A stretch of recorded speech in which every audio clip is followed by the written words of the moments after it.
Hello welcome. ఈరోజు మనం పల్లి చట్నీ ఈజీగా ఎలా చేసుకోవాలో చూద్దాం. ముందుగా కడాయి పెట్టుకొని ప్యాన్లో కానీ కడాయిలో కానీ నూనె లేకుండా చూడండి, ముఖ్యమైనది నూనె లేకుండా మనం ఈరోజు పల్లి చట్నీ చేసే విధానం చూద్దాం. పచ్చిమిర్చి కడుక్కొని తుంపుకొని అందులో వేసుకోవాలండి. వేసుకున్నాక కొంచెం దూరగా వేంపుకోవాలి. చూస్తున్నారు కదా వీడియోలో, అలా దూరగా వేంపుకోవాలి.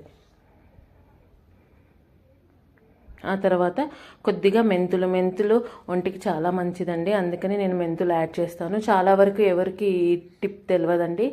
పిల్లలు డైరెక్ట్గా మెంతులు తినరు కాబట్టి నేను చట్నీస్లలో కలిపేస్తానండి. టమాటో దాంట్లో కానీ పల్లి చట్నీలో కానీ కొద్దిగా మెంతులు వేసి వేంపుతాను. ఒక చుక్క నూనె లేకుండా ఈ పల్లి చట్నీ నేను తయారు చేస్తున్నానండి. మెంతులు వేగాక తర్వాత పల్లీలు వేయించుతున్నాను. చూసారా,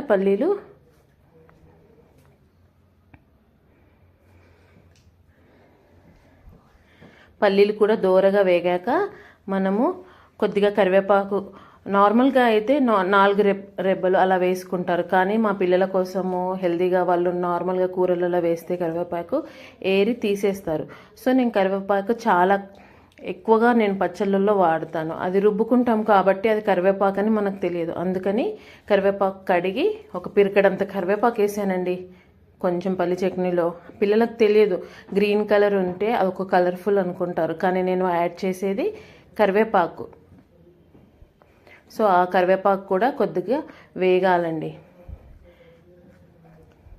పచ్చిమిర్చి, మెంతులు, పల్లీలు, కరివేపాకు మొత్తం వేగాక చూస్తున్నారా వీడియోలో, అలా దూరగా వేంపుకోవాలి. నూనె అవసరం లేదండి, ఆల్రెడీ మనకి పల్లీల్లోనే చాలా నూనె ఉంటుంది కాబట్టి అవసరం లేదు. తర్వాత వెల్లుల్లి రెబ్బలు వేసుకున్నానండి. కొంచెం జీలకర్ర వేసుకొని చూసారు కదండి కరివేపాకు ఎంత బాగా వేగిందో.